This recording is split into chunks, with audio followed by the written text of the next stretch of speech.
Nós vamos ler Jó no capítulo 1, a partir do verso 1, nos diz assim: Havia um homem na terra de Uz, cujo nome era Jó, homem íntegro e reto, temente a Deus, que se desviava do mal. Nasceram-lhe 7 filhos e 3 filhas. Possuía 7.000 ovelhas, 3.000 camelos, 500 juntas de bois e 500 jumentas. Era também muito numeroso o pessoal ao seu serviço, de maneira que este homem era o maior de todos os do Oriente.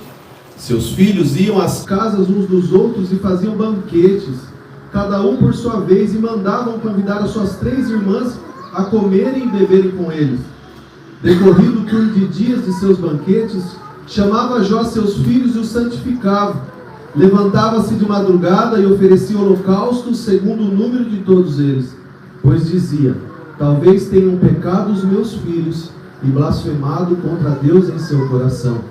Assim o fazia Jó continuamente. No dia em que os filhos de Deus vieram apresentar-se perante o Senhor, veio também Satanás entre eles. Então perguntou o Senhor a Satanás: de onde vens? Satanás respondeu ao Senhor e disse: de rodear a terra e passear por ela. Perguntou ainda o Senhor a Satanás: observaste o meu servo Jó? Porque ninguém há na terra semelhante a ele, homem íntegro e reto, temente a Deus e que se desvia do mal. Então respondeu Satanás ao Senhor: porventura Jó debalde teme a Deus? Acaso não cercasse concebe a ele, a sua casa e a tudo quanto tem?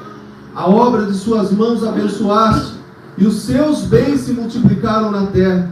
Estende, porém, a mão e toca-lhe em tudo quanto tem, e verás se não blasfema contra ti na tua face.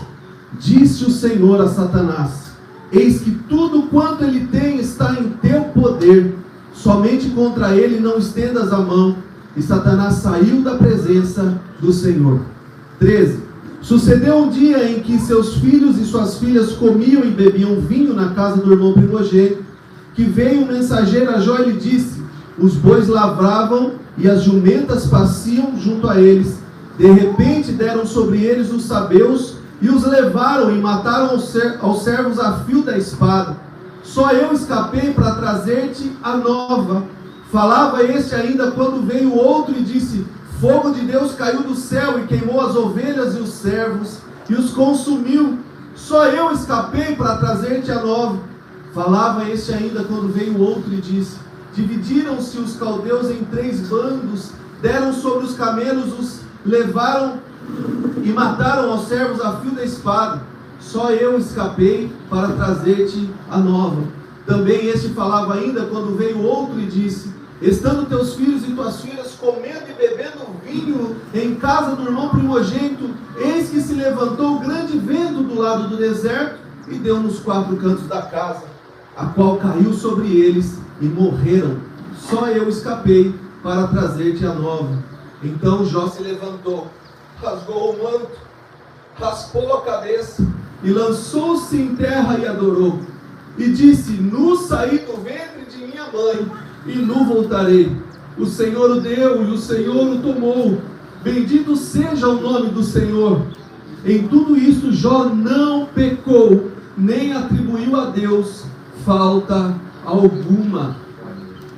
Pai, nós estamos na tua presença, que doce presença, e nós somos gratos ao Senhor pela nossa vida, Pai.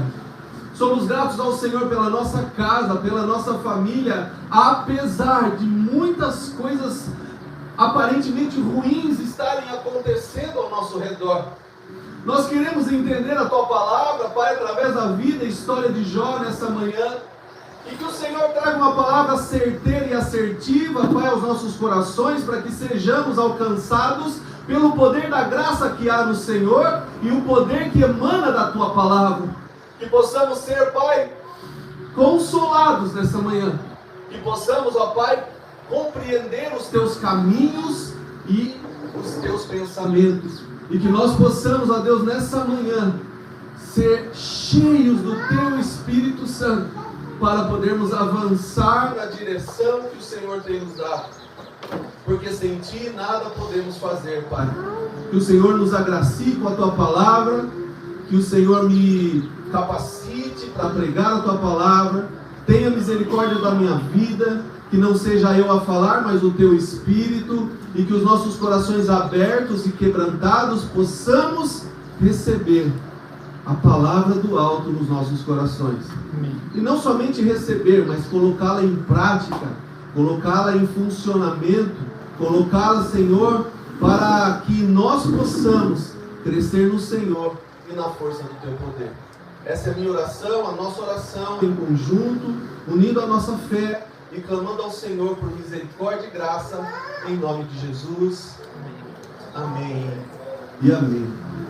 Queridos, nós conhecemos a história de Jó e eu me emociono muito com a história de Jó, porque a palavra de Deus no capítulo 1, em verso 1 do livro de Jó, fala que Jó era um homem íntegro, temente a Deus, reto, um homem que se desviava do mal.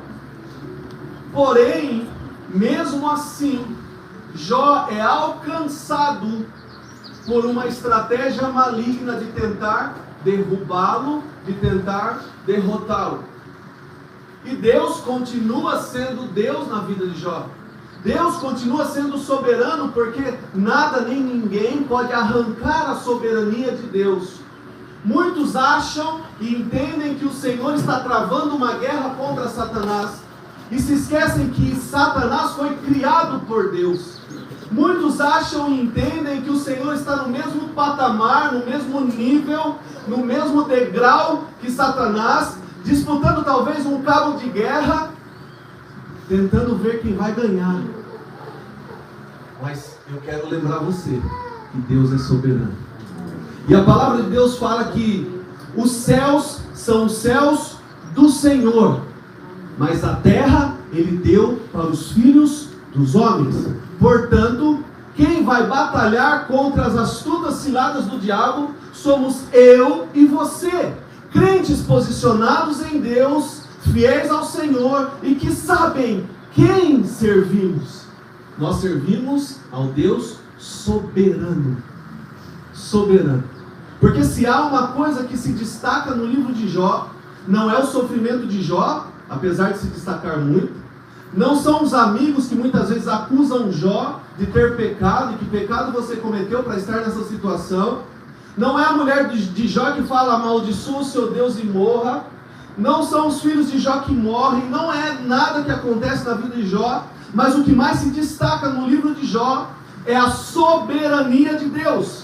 Porque enquanto tudo está acontecendo diante dos nossos olhos, quando parece que todas as coisas estão colocadas fora do lugar, quando parece que a nossa vida está uma bagunça, Ele continua assentado em um alto e sublime trono, conforme diz Isaías no capítulo 6. Nós precisamos continuar crendo que Ele é detentor de todo poder. Nós precisamos continuar crendo que Ele é detentor de toda vitória. Nós não podemos titubear e nem hesitar em saber com convicção de que Deus é Deus. Não importa o que aconteça, Ele continua sendo Deus. Agora, o que nós precisamos entender é que Deus tinha um plano perfeito para nós. Amém? Amém. Deus tinha um plano perfeito para nós, o qual Ele estabeleceu antes da entrada do pecado. E essa era a vontade plena do Senhor, que nós fôssemos seres perfeitos, que vivêssemos como Adão e Eva viviam antes do pecado. Mas com a entrada do pecado, essa vontade plena, ela é interferida por leis espirituais que Ele mesmo estabeleceu. Aliás, o Senhor nunca quis escrever as tábuas da lei. O Senhor sempre quis ter um relacionamento pessoal com o homem. Mas o homem sempre virou as costas para o Senhor, não permitindo que o Senhor se aproximasse. Hoje, nessa manhã, o Senhor está chamando a mim e a você para um relacionamento íntimo e pessoal com Ele. O Senhor, a vontade de Deus, era continuar se relacionando com o homem. A vontade de Deus era continuar tendo amizade com o homem. A vontade do Senhor era continuar se encontrando com o homem na viração do dia. Mas o pecado entrou. Então nós entendemos que aquela vontade plena e perfeita do Senhor, ela é interferida por leis espirituais que agora fazem com que Deus trabalhe com, além de uma vontade plena que ainda existe para o homem, uma vontade que é permissiva. Deus não quer que você fique enfermo, mas se você ficou enfermo é porque Ele permitiu. Porque se não fosse assim, nós não poderíamos afirmar que Ele é soberano. Deus não quer que você sofra dificuldades, mas se você sofre dificuldades, é porque há uma vontade permissiva, a qual Deus abre exceções para que nós enxerguemos e vivamos o propósito dele nas nossas vidas. Por quê? Porque somos seres corruptíveis. Se fôssemos perfeitos, Deus não interferiria nas nossas vidas de maneira sobrenatural ou soberana. Mas, por sermos seres corruptíveis, o Senhor precisa puxar as nossas vidas de volta ao centro da vontade dele, todas as vezes que nós nos desalinhamos com aquilo que ele falou sobre nós. Então há desse lado uma vontade permissiva. O pessoal desse lado fala vontade plena. Vontade plena. E há aqui uma vontade permissiva. Vontade permissiva. Isso. Então aqui, como nós sempre falamos, o Senhor desenhou para a humanidade, para vocês também, tá bom? Só estou simplificando. O Senhor desenhou para a humanidade um plano perfeito. E embora tenha havido a entrada do pecado, Ele continua com aquele desenho nas suas mãos, tentando se relacionar com o homem para falar, não é por aqui, é por aqui. Se você virar para cá, você vai se dar mal, é por aqui. Continua, dá o próximo passo. E esse relacionamento próximo faz com que a gente viva esse desenho original, esse plano perfeito. Porém, muitas vezes, nós andando com o Senhor, próximos do Senhor, e vivendo uma natureza caída, nós somos puxados para um lado que não é a vontade plena, mas é uma vontade que decorre de muitas coisas. Pode decorrer da consequência do pecado, pode decorrer de decisões precipitadas que nós tomamos, porque enganoso é o nosso coração, e se nós não estivermos ligados ao Pai, o nosso coração vai nos passar a perna. Quantas vezes eu e você falamos, Deus falou comigo, mas quem falou na verdade foi a nossa alma. Deus falou comigo, Deus falou que eu tenho que fazer isso, e quando nós vamos verificar, nós entendemos que Deus não tinha falado nada. Nós inventamos aqui da nossa cabeça para poder fazer a nossa própria vontade. Então decisões humanas, elas também atrapalham muitas vezes. Fizer alguma coisa aqui. Mas também existe uma ação que é maligna. Então nós entendemos, o Senhor tem uma vontade que é plena para a nossa vida. Como que eu vou viver essa vontade plena? Nós vamos viver essa vontade plena tendo intimidade com Deus. Ponto. Amém? Só que nós somos integrais, formados de corpo, alma e espírito. Se fôssemos só espírito, estaria tudo em ordem, porque o espírito está pronto. Porém, a carne é fraca. Eu quero lembrar você que a carne não é fraca para nós darmos desculpa para pecar. A carne, eu caí de novo, né? Porque a carne é fraca. Não. A carne é fraca para eu fazer com que as disciplinas espirituais estejam em dia. A carne é fraca para eu me levantar de madrugada e orar. A carne é fraca para eu ler a palavra e chegar até o capítulo 42 do livro de Jó. Eu chego no 3 e já, estou cansado, não quero mais ler hoje. É para isso que a carne é fraca. Mas se fôssemos só espírito, nossa, que beleza. Porém, nós não somos só espírito. Nós temos um corpo e nós temos uma alma. E por termos um corpo e termos uma alma, mesmo que nós tenhamos a nossa vida é entregue na presença de Deus e somos amigos do Senhor, temos experiências com Ele, Ele fala conosco, eu ouço a voz dEle, tenho convicções interiores, as decisões que eu tomo são segundo aquilo que Ele falou, mesmo assim, eu não consigo ser 100% o tempo todo espiritual. As minhas inclinações naturais do pecado muitas vezes me puxam, fazem com que eu me incline para o mal.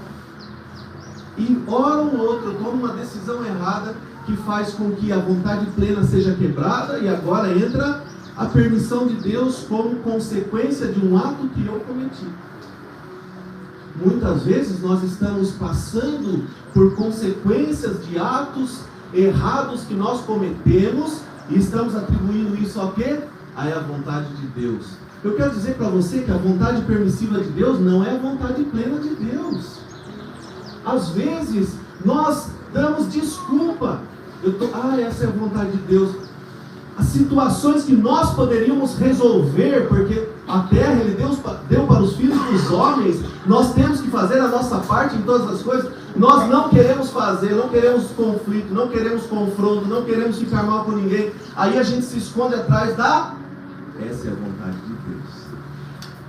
Não, entenda que há uma vontade plena sim, mas quando nós começamos a nos desviar do caminho, não no sentido de sair da presença, mas no sentido de dar mais lado para a nossa natureza pecaminosa, o Senhor permite que coisas como aconteceram na vida de Jó aconteçam. Para quê?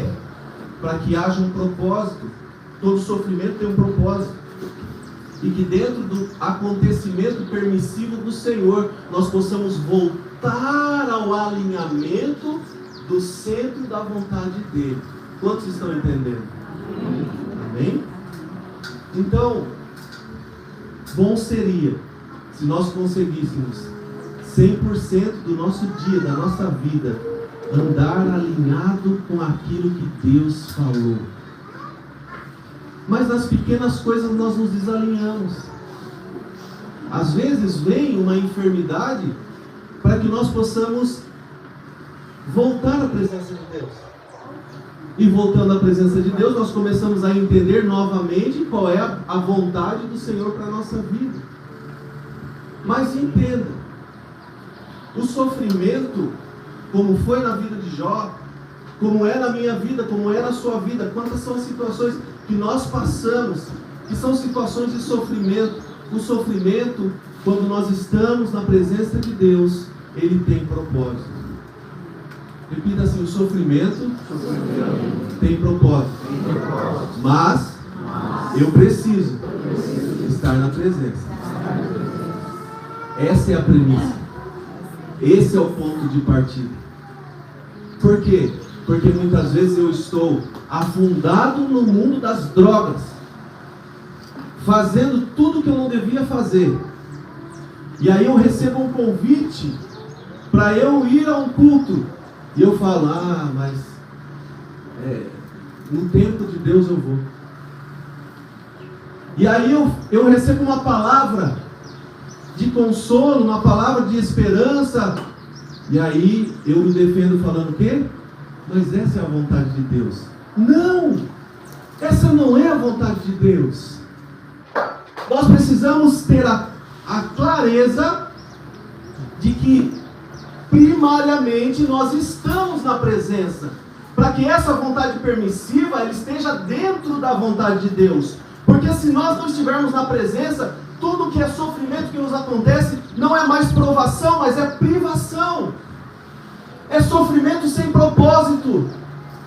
E muitos estão indo para o inferno, se defendendo ou se escondendo atrás de uma frase: essa é a vontade de Deus. Nós precisamos ter clareza sobre isso. O Senhor não tem vontade que eu sofra e que você sofra. O Senhor não tem vontade, nunca teve, de que nós fiquemos enfermos. O Senhor não tem vontade de que uma mulher grávida perca seu filho. O Senhor não tem vontade pelo mal. Mas Ele permite muitas vezes para que nós possamos voltar às origens. para que nós possamos voltar a estar alinhados com Ele. E na vida de Jó, a gente vê que foi muito pesado, foi muito triste, mas o final, quando ele persevera, continua, apesar de todos os conflitos, apesar de todos os questionamentos, apesar de todas as dúvidas, ele persevera no Senhor. Por quê? Porque Deus permite, mas quando estamos no centro da vontade dele, mesmo vindo a vontade permissiva, o sofrimento do Senhor, ele permite, mas ele redime. Quando nós não estamos na presença dele, nós estamos vivendo a nossa vontade. Dura coisa é se o Senhor nos entregar as nossas próprias vontades. Dura coisa é se nós não estivermos debaixo da vontade de Deus, ou até do diabo. O pior é estarmos debaixo da nossa própria vontade. Por quê? Porque se estivermos debaixo da vontade do diabo, ainda assim há esperança. O Senhor pode nos resgatar. Se estivermos debaixo da vontade de Deus, estaremos vivendo o centro do propósito. Mas se nós formos entregues às nossas próprias vontades, não tem mais salvação. Então, nós precisamos olhar para o livro de Jó, a vida de Jó, e entender que Deus permite o sofrimento, mas Ele redime, Ele nos redime quando nós estamos fazendo a vontade dEle, buscando agradá-lo, buscando a santificação, buscando a purificação, buscando cumprir os mandamentos, fazendo aquilo que Ele quer que a gente faça, fazendo o que é bom. Ele permite, mas Ele redime. Por quê? Porque Ele quer primeiro, nos corrigir. Primeiro, Ele quer nos corrigir. A vontade permissiva do Senhor, primeiramente, serve para nos corrigir. Senhor, eu sirvo ao Senhor. Eu estou na Tua presença. Eu até toco no louvor. Eu prego a Tua palavra. Me chamaram para orar no final do culto. Eu estou crescendo, eu quero mais do Senhor. Por que isso está acontecendo? Porque algo precisa ser corrigido. Corrigido, nós não somos perfeitos, queridos. Nós somos falhos. Nós somos falhos.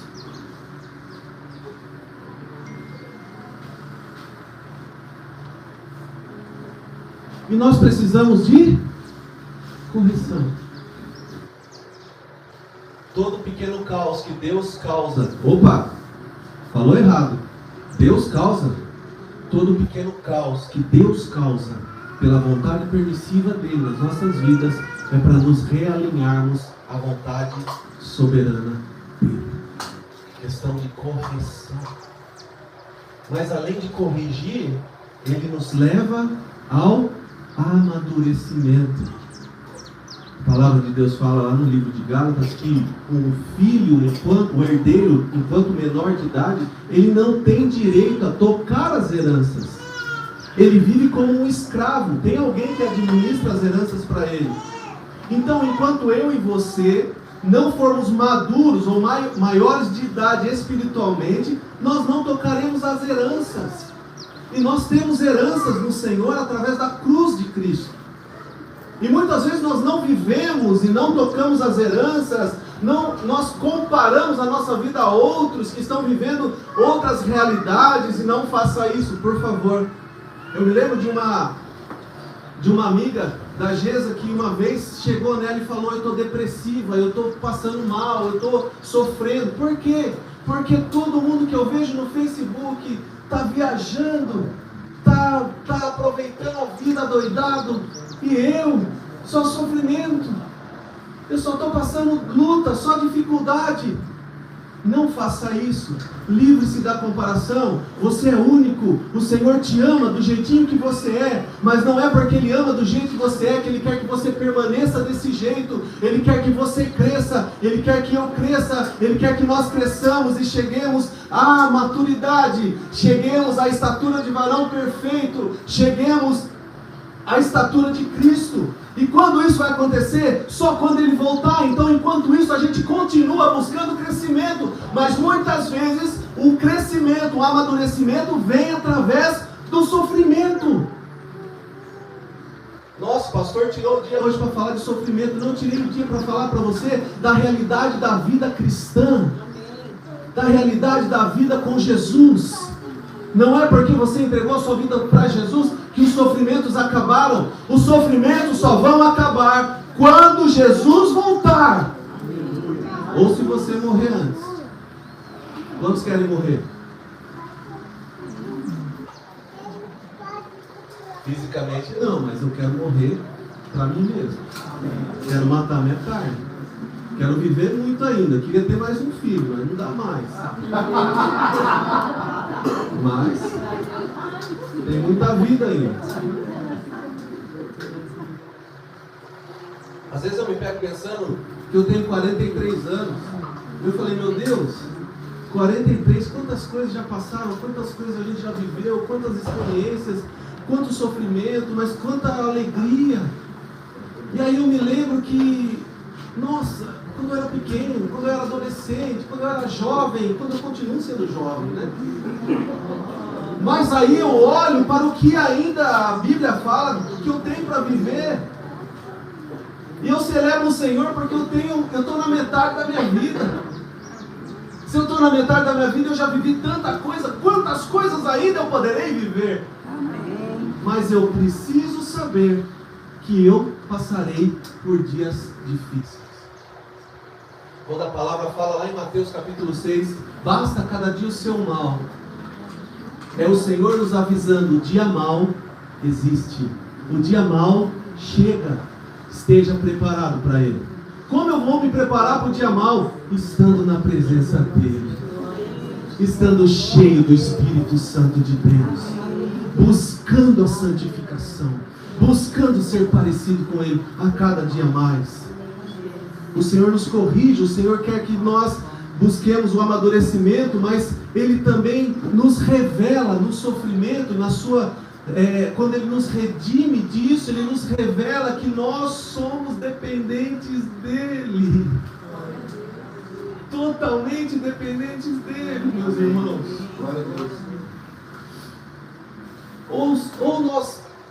Ou nós entendemos isso, ou nós teremos que passar por uma dor muito grande para poder entender a dependência dEle. O Salmo 127 fala que se o Senhor não edificar a casa, em vão trabalham os que edificam. Não é do seu jeito, não é do meu jeito. Ele precisa edificar a casa. Quantos de nós somos orgulhosos e queremos que as coisas sejam do nosso jeito?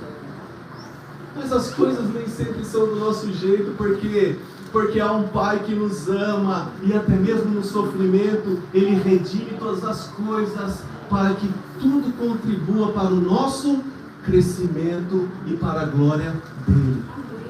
Você quer um exemplo? Ontem nós tivemos reunião de casais, e nós estávamos animados, porque a gente já ia fazer a reunião de casais no Templo Novo.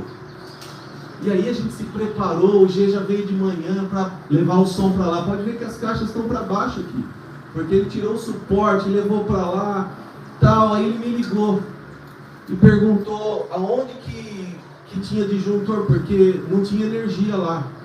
Nossa, gente, estranho, não tem energia aí, mas lá embaixo tem, aqui não tem, na casinha tem, né?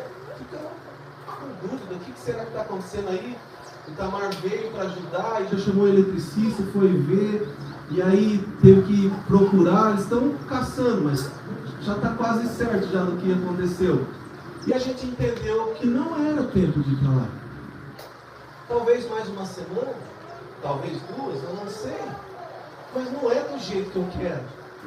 Se nós permitirmos que Ele faça do jeito dele, a palavra de Deus fala que a vontade dele é boa, perfeita e agradável.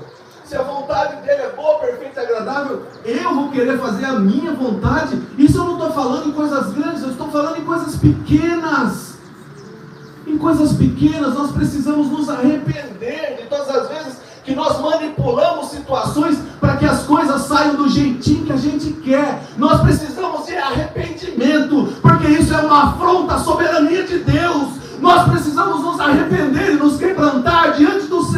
Senhor, pedindo perdão por todas as vezes que nós quisemos fazer do nosso jeito.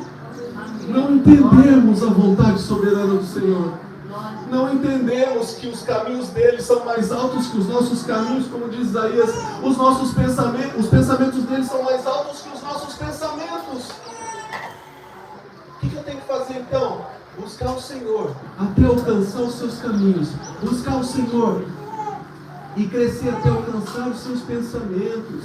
Andar alinhado com o céu. Ah, meus irmãos, nós dependemos dele porque ele é soberano. Nós dependemos dele porque ele é Jeová Jireh, ele é o provedor das nossas vidas. Nós dependemos dele porque ele fala: eu sou o seu marido. Não temas, é ele quem cuida de você.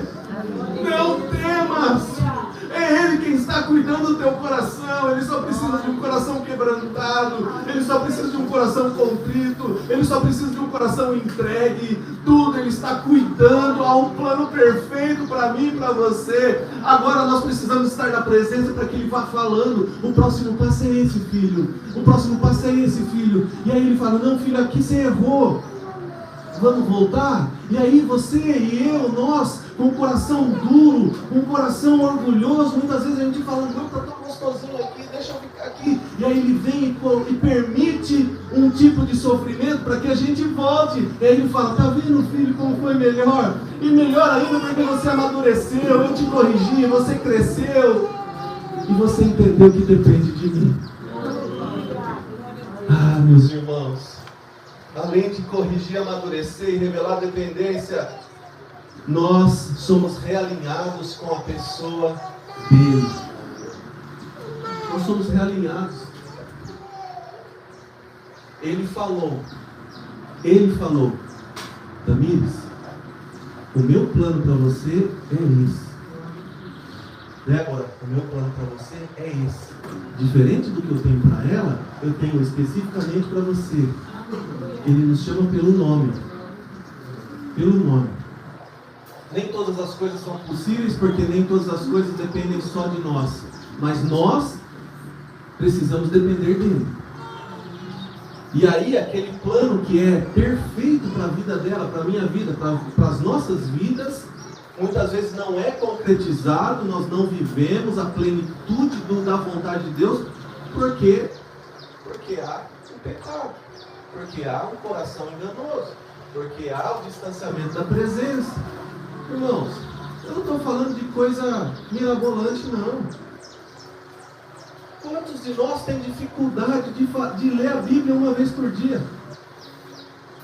E quantos de nós lê a Bíblia uma vez por dia e não entende nada do que leu? E quantos de nós lê a Bíblia uma vez por dia e entende o que leu, mas não pratica o que leu? Quantos de nós lê a Bíblia todo dia para falar: hoje eu já fiz o meu tempo com Deus? Religiosidade. O Senhor não quer religiosos, o Senhor quer filhos. Pessoas que têm o coração próximos a Ele, que falam: Senhor, eu estou quebrado. Senhor, eu estou chateado, eu estou bravo, eu estou magoado. Senhor, eu fui ofendido. Senhor, eu não estou com vontade da igreja hoje. É a sinceridade do coração. Senhor, eu não fui fazer o meu devocional com o Senhor porque eu não estou com vontade. Me ajuda. Quantos de nós não consegue mais orar? Nós precisamos voltar a depender dele. A teologia pentecostal fala que quando nós estamos passando por sofrimento, os nossos esforços e a fé que nós temos vai nos levar de volta à presença dele, a viver a vontade dele. A teologia apostólica fala que quando nós passamos por sofrimento, nós dependemos 100% do Espírito Santo de Deus, que derrama graça sobre nós. Nós somos apostólicos e nós entendemos que há uma graça sendo derramada sobre a nossa vida, a qual nós precisamos mergulhar, como mergulhamos em um rio ou em uma piscina. E mergulhados nesse lugar, até em meio aos sofrimentos, nós vamos ver o que de bom o Senhor está fazendo. Romanos capítulo 8, verso 28, fala que todas as coisas contribuem juntamente para o bem daqueles que amam a Deus e são chamados segundo o seu propósito. Aqui que está o X da questão. Todas as coisas são todas as coisas, não é uma coisa ou outra. Não é como nós lemos a leitura responsiva. Eu leio os ímpares e vocês leem os pares.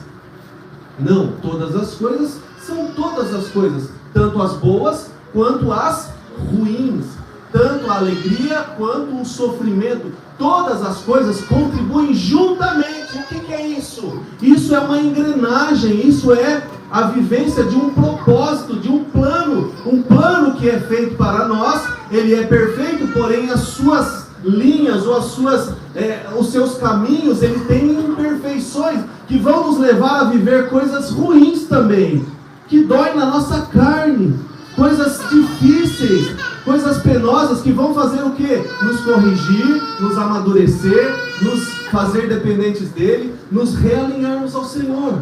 Todas as coisas contribuem juntamente para o bem de quem? Daqueles que amam a Deus. Qualquer pessoa fala que ama a Deus. Qualquer pessoa fala que ama a Deus. Se você pegar a pior das pessoas e perguntar, talvez ele não fale isso, mas talvez você encontre, você pode já ter tido uma experiência como essa.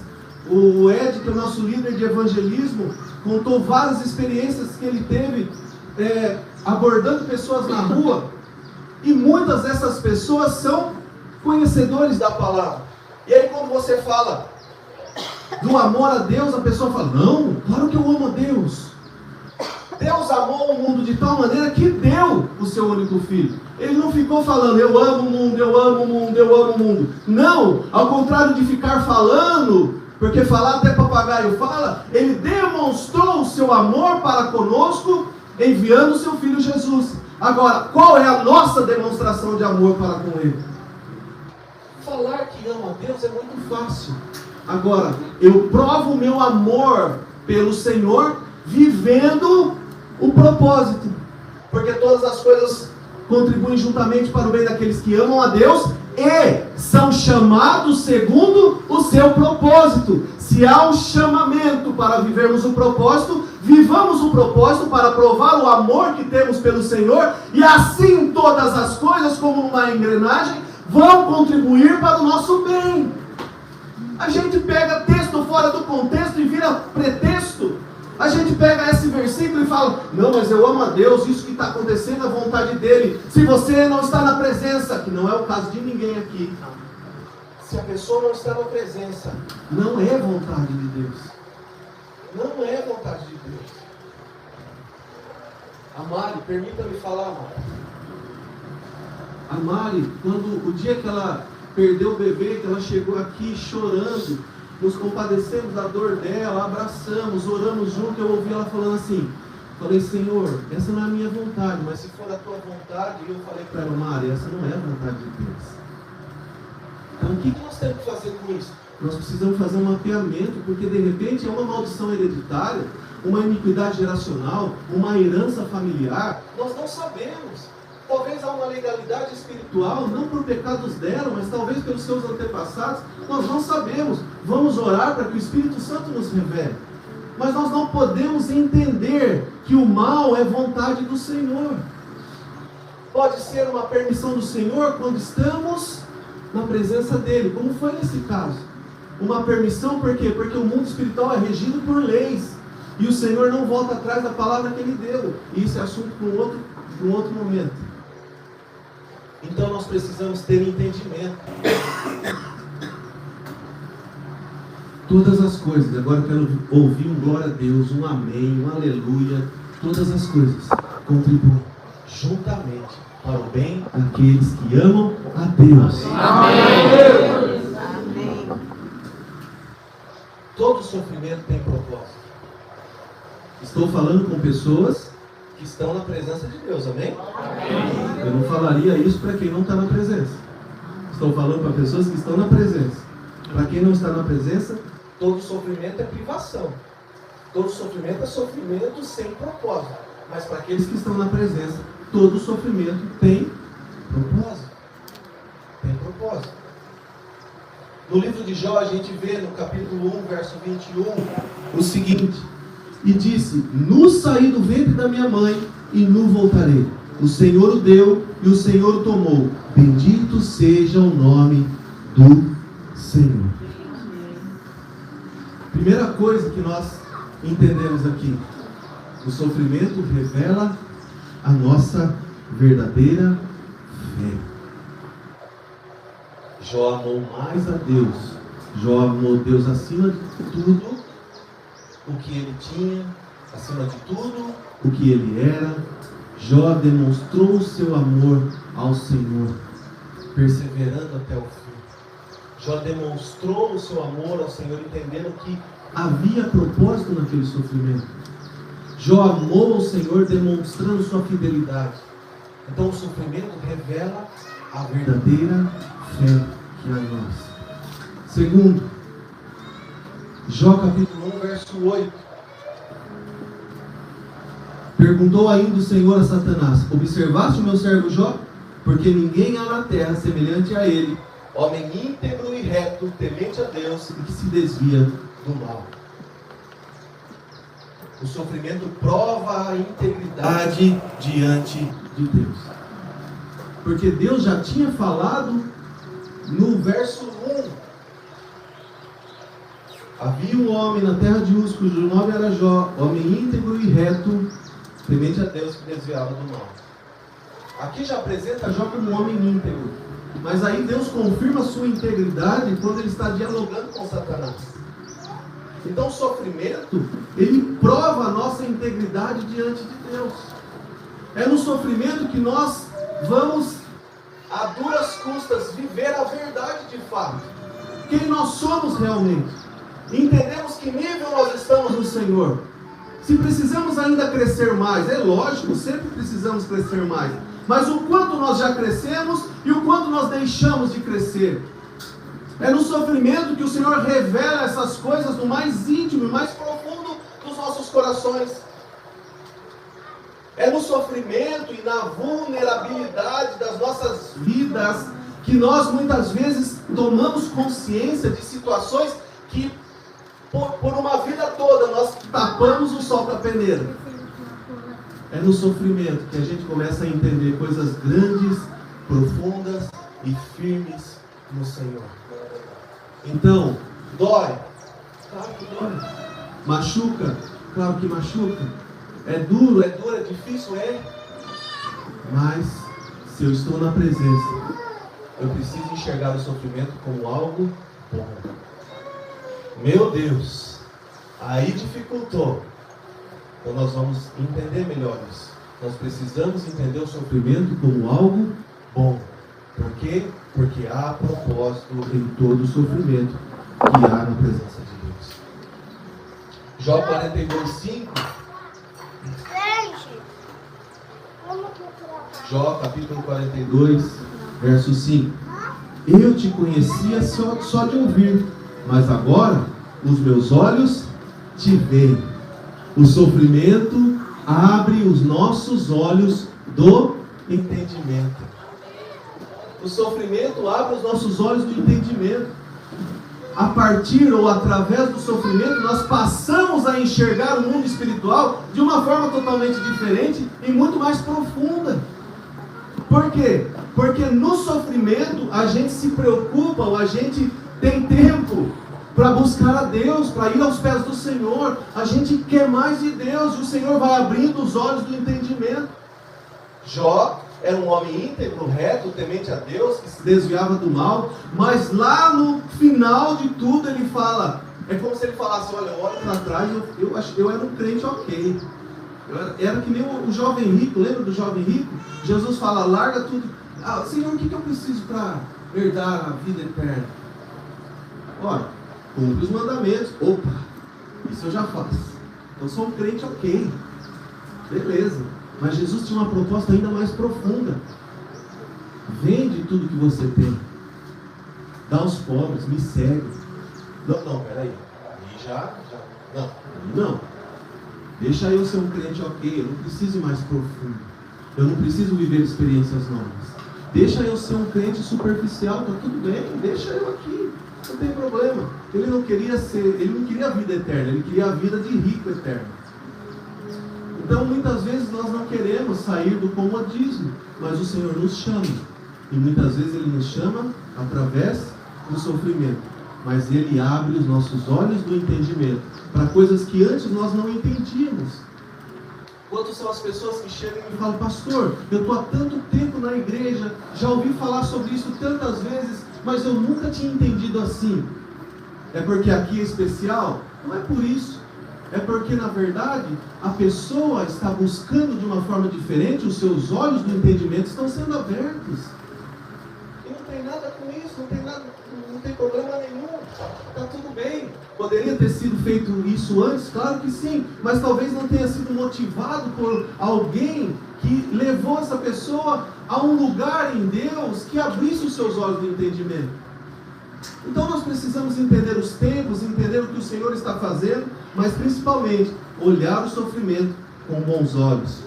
O sofrimento também produz humildade. Irmãos, eu quero falar algo para vocês. Jó 42:6. Por isso me abomino e me arrependo no pó e na cinza. O sofrimento produz humildade. Quando Jesus fala: aprendei de mim que sou manso e humilde de coração, nós só vamos aprender a humildade através, muitas vezes, do sofrimento. A humildade, ela, via de regra, vem através de traumas de relacionamento. Quando você é ofendido, quando você é trapaceado, caluniado, mentem sobre você, vem aquela dor, aquele sofrimento que faz com que você tenha uma escolha. Ou você se vinga e canta que a sua vitória tem sabor de mel, ou você permite que o Senhor encontre humildade no seu interior através do perdão. Através do perdão. Nós sempre falamos isso aqui. Como que o Senhor vai nos dar autoridade? Através da humildade que Ele encontra em nós. E como que Ele vai encontrar humildade em nós? Através do nosso comportamento diante dos traumas de relacionamento. Lembram daquela passagem? Eu não vou repetir. Mas quando nós entendemos que a criança, ela supera traumas de relacionamento, ela briga, 2 minutos ela já está tudo bem. Superou o trauma de relacionamento. Nós precisamos aprender com as crianças a também superar os traumas de relacionamento, a perdoar com facilidade. Eu me torno um cristão ainda melhor quando eu tenho mais facilidade, a cada dia que passa, de perdoar. E como que eu vou ter capacidade de perdoar a cada dia mais? Praticando perdão. O mais difícil é dar o primeiro passo, mas depois que você foi, aí é gostoso de fazer.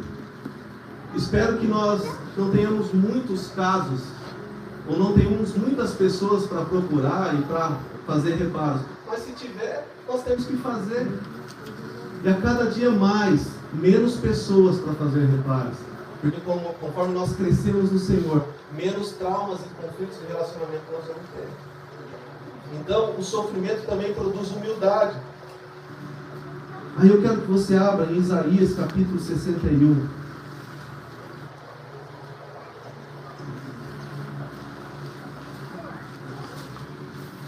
Isaías capítulo 61. Vai para frente aí. Salmos, Provérbios, Eclesiastes, Cantares. Isaías 61, 7. Meu Deus. Como a palavra de Deus é poderosa. Isaías capítulo 61, verso 7. Em lugar da vossa vergonha, tereis dupla honra. Em lugar da afronta, exultareis na vossa herança. Por isso, na vossa terra possuireis o dobro e tereis perpétua alegria. Amém. Olha a promessa que a palavra de Deus nos apresenta. Amém. No lugar da vergonha, você vai ter dupla honra, mas você também vai ter acesso você vai se exultar nas suas heranças. Nós temos heranças no Senhor que muitas vezes nós não tocamos, porque nós nos comportamos mal diante do sofrimento, nos comportamos mal diante das situações que são muitas vezes que fogem do nosso controle, da nossa alçada. Eu quero de fato que tudo fuja do meu controle, para que o controle do Senhor venha sobre a minha vida. Meus irmãos, não há coisa melhor do que viver a vontade de Deus. Então, o sofrimento, ele nos dá acesso às heranças, às bênçãos. Ele nos dá acesso a coisas que ainda não tocamos. O sofrimento nos faz viver coisas novas no Senhor. Jó 42:10, ainda falando sobre isso, fala: mudou o Senhor a sorte de Jó, quando este orava pelos seus amigos, e o Senhor deu-lhe o dobro de tudo que antes possuía. Eu me lembro que um dia eu estava de plantão na igreja, e aí, acabando o culto, o pastor chamou os pastores auxiliares para orar pelas pessoas. E aquele dia eu estava muito mal. E eu chamei um pastor que era mais experiente do que eu. Falei: pastor, eu não estou bem, eu estou muito mal, e como que eu vou orar pelas pessoas? Ele falou assim: Jó foi curado quando orava pelos seus amigos. Meus irmãos, que experiência você ministrar na vida de uma pessoa. Você está mais quebrado que a pessoa, mas você está ministrando na vida dela, e o Senhor vem jogando um bálsamo de renovo sobre a sua vida. Então, não deixe de interceder, não deixe de orar, não deixe de buscar ao Senhor pela vida de outras pessoas. Não seja egoísta nas suas orações. Coloque e inclua pessoas nas suas orações. Quantas são as pessoas que falam: pastor, ora por ele, ora por aquele. Aí tem que ir anotando, né? Senão eu vou esquecer. Aí eu encontro alguém: pastor, meu pai melhorou, glória a Deus. Eu falo: meu Deus, eu esqueci de orar pelo pai. Senhor, eu quero orar pelo pai, agradecendo ao Senhor por essa bênção. Irmã, eu orei pelo seu pai. Meus irmãos, antes que isso aconteça, interceda. Ore para que isso não aconteça. Como é gostoso a gente poder olhar e falar: como está a sua avó? A avó saiu do hospital, apesar de todo o sofrimento, ela está bem. Nós vamos lá orar por ela, né, Deus? E eu falar: eu orei pela sua avó. Que bênção nós podemos interceder pelos nossos amigos, como diz a palavra. Que bênção nós podemos ver as pessoas ficarem bem. Por quê? Porque nós intercedemos, porque nós oramos. Mas como você sabe que é porque você orou? Eu orei. Né, dona Dora? Eu orei. Se foi por minha oração, amém. Se não foi por mim, eu creio que foi por causa da minha oração. Isso mantém a minha fé fortalecida. E eu continuo orando. Então, o sofrimento, ele nos dá acesso às bênçãos, e como disse Isaías, teremos o dobro, assim como foi na vida de Jó. Às vezes não teremos materialmente falando, mas uma porção dobrada do Espírito é tudo que nós precisamos. Tudo que nós precisamos. Então, o sofrimento também nos dá acesso às heranças, mas eu acho que é uma das coisas principais que o sofrimento faz. Ele produz testemunho que ecoa em gerações. Um testemunho que ecoa em gerações. O povo foi liberto do Egito pelo líder chamado Moisés. Foi ao deserto a caminho de alguns dias para chegar a Canaã. Mas por causa da desobediência e do pecado, eles andaram 40 anos. Nesse tempo, os filhos daqueles que saíram do Egito os filhos daqueles que saíram do Egito nasceram no deserto. E aí a gente reflete o seguinte: se aqueles que saíram do Egito não tivessem murmurado, pecado, reclamado, tivessem mantido uma vida fiel diante do Senhor, entendendo o sofrimento, mas entendendo tudo que o Senhor já fez. Jeremias fala: quero trazer à memória aquilo que me dá esperança. No sofrimento, pense em tudo que Deus já fez. Isso vai te dar esperança. Se eles tivessem se comportado de maneira diferente, os filhos não teriam nascido no deserto, teriam nascido na terra da promessa. Então, as próximas gerações dependem de um posicionamento meu e seu, para que eles possam desfrutar das heranças que Jesus conquistou na cruz. Quanto antes nós entendermos isso, quanto antes nós nos posicionarmos em Deus, antes nós vamos viver as heranças, mas principalmente os nossos filhos viverão essas heranças. Amém? Tiago capítulo 5, verso 11. Que coisa linda.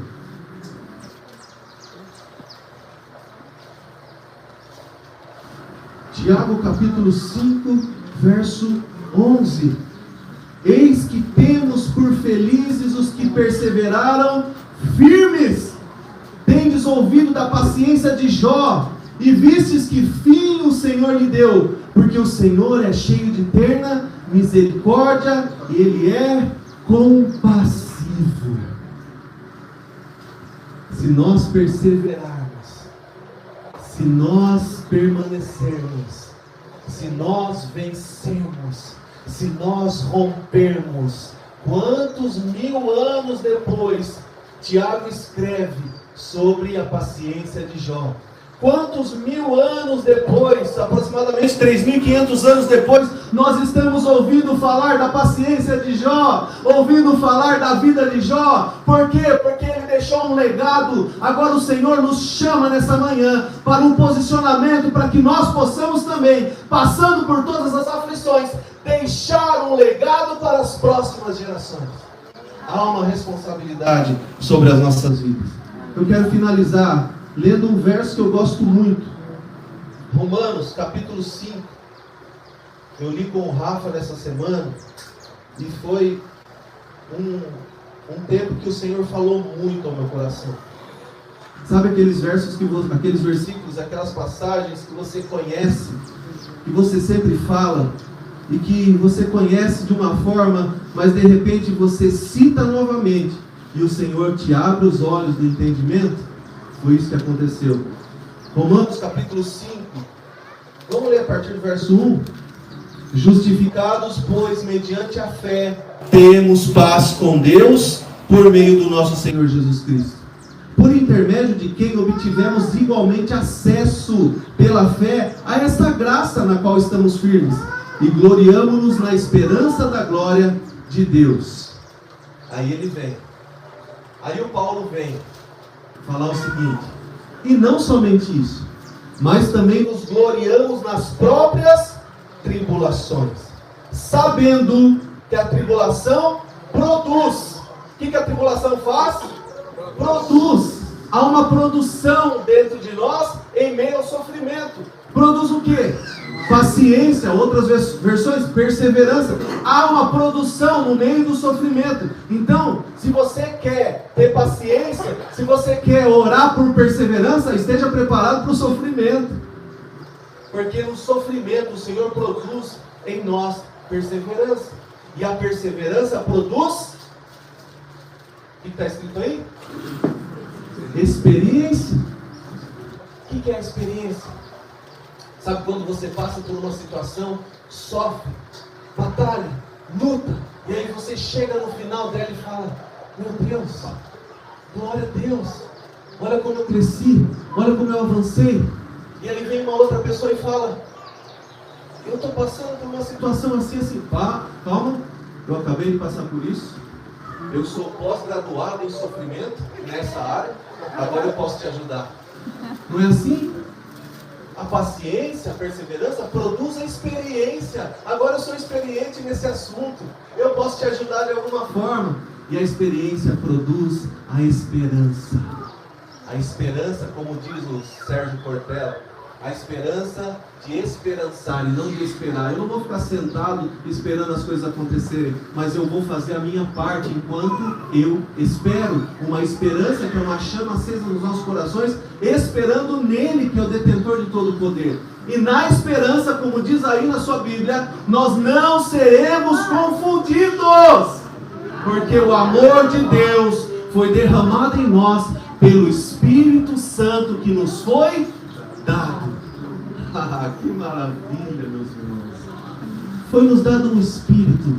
E agora, porque Ele foi nos dado, nós não seremos confundidos, nós não seremos enganados, porque Ele é o Espírito da luz, o Espírito da revelação, o Espírito que nos convence do pecado, da justiça e do juízo. Nós não seremos confundidos por nós mesmos, pelas nossas vontades. Antes Ele nos dá discernimento para saber, meu Deus, eu estou dando um passo fora da faixa, deixa eu voltar, porque o Espírito Santo está falando comigo. Ele nos amou. Não seremos confundidos. Romanos capítulo 12, verso 1: Rogo-vos, pois, irmãos, pelas misericórdias de Deus, que apresenteis o vosso corpo por sacrifício vivo, santo e agradável a Deus, que é o vosso culto racional. Não é culto emocional, não é culto de chorar, não é...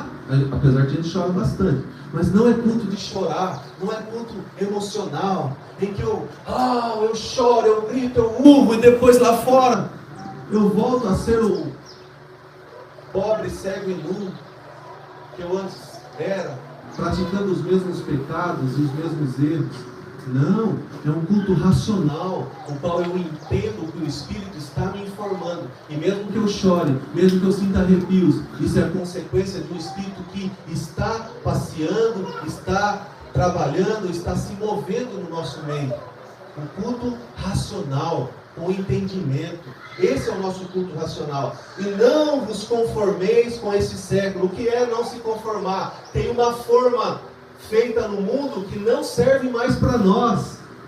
Tem uma forma redonda no mundo e nós não somos redondos, que está esperando o bolo, que está esperando nós entrarmos nessa forma. Não, nós não cabemos nessa forma. Não vos conformeis com esse século, com esse mundo. Não entre na forma do mundo. Não se conforme com as coisas que muitas vezes nós permitimos, abrimos concessões. Não, nós temos que ser radicais na nossa vida cristã, entendendo que o Senhor nos pede obediência integral. Não vos conformeis com esse mundo, mas transformai-vos pela renovação da vossa mente, para que assim experimenteis qual seja a boa, perfeita e agradável vontade de Deus. Amém. Amém. A vontade boa, perfeita e agradável do Senhor.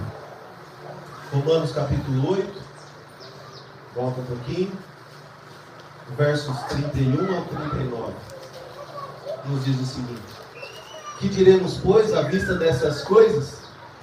Se Deus é por nós, quem será contra nós? Aquele que não poupou o seu próprio filho, antes por todos nós o entregou, porventura não nos dará graciosamente com ele todas as coisas? Quem intentará acusação contra os eleitos de Deus? É Deus quem os justifica. Quem os condenará? É Cristo Jesus quem morreu, ou antes quem ressuscitou, o qual está à direita de Deus e também intercede por nós. Quem nos separará do amor de Cristo? Será tribulação? Será angústia? Perseguição? Fome? Nudez? Perigo? Ou espada? Como está escrito: por amor de ti somos entregues à morte o dia todo. Fomos considerados como ovelhas para o matador. Em todas estas coisas, porém, somos mais que vencedores, por meio daquele que nos amou. Porque eu estou bem certo de que nem a morte, nem a vida, nem os anjos, nem os principados, nem as coisas do presente, nem do porvir, nem os poderes, nem a altura, nem a profundidade, nem qualquer outra criatura poderá nos separar do amor de Deus que está em Cristo Jesus, nosso Senhor. Amém. E ainda eu quero complementar com Abacuque 3,17, que diz: ainda que a figueira não floresça, e que não haja frutos na vide, e que o fruto da oliveira minta, Todavia eu exultarei no Senhor, o Deus da minha salvação. Que Deus é esse? Eu te adoro, Pai, por tudo que Tu és, Senhor. Eu te adoro pela Tua soberania, pelo Teu amor, pelo entendimento que o Senhor nos dá. Eu te adoro, Pai, porque mesmo em meio ao sofrimento, nós entendemos que o Senhor está fazendo algo bom. Há uma produção intermitente no nosso interior. Há uma produção contínua no nosso interior. Ah, Senhor, obrigado. Obrigado, porque nós não precisamos, Senhor, de teste de qualidade, porque o Senhor nos produz algo do mais alto nível. O Senhor nos produz algo muito bom, Senhor. Obrigado, Pai. Nós te agradecemos pelo Teu poder, pelo Teu amor e pela Tua soberania. Que o Senhor nos faça entender todos os dias o quanto o Senhor nos ama. Que o Senhor nos abra os olhos do entendimento todos os dias, para compreendermos os processos que estamos vivendo no Senhor. Porque nós não queremos viver em círculos, mas nós queremos viver em ciclos e processos que vão nos levar a níveis ainda mais altos no reino do Espírito. Tira de nós, Pai, todo o banco de incredulidade que ainda resta. Que a nossa fé seja fortalecida no Senhor, mesmo em meio ao sofrimento, ou até através do sofrimento, e que esse sofrimento produza em nós algo que é eterno. Pai, muito obrigado por essa palavra. Nós te entregamos a nossa vida, nós te entregamos, Senhor, o nosso entendimento, o nosso coração, te entregamos o nosso tempo. Que o Senhor nos ajude a nos posicionarmos de uma forma diferente diante do Senhor. Agora que a vitória veio, Pai, não nos deixe baixar a guarda. Agora que a vitória veio, não nos deixe, Senhor, voltar ao comodismo. Muitos já receberam a vitória em situações que estavam difíceis e complicadas, mas o Senhor é o Deus que nos lembra hoje que mesmo com a vitória nas mãos, nós não podemos esmorecer. Nós temos que permanecer firmes. E aqueles que estão passando por sofrimento, que o Senhor os console pela ação poderosa do Teu Espírito Santo. Em nome de Jesus. Amém.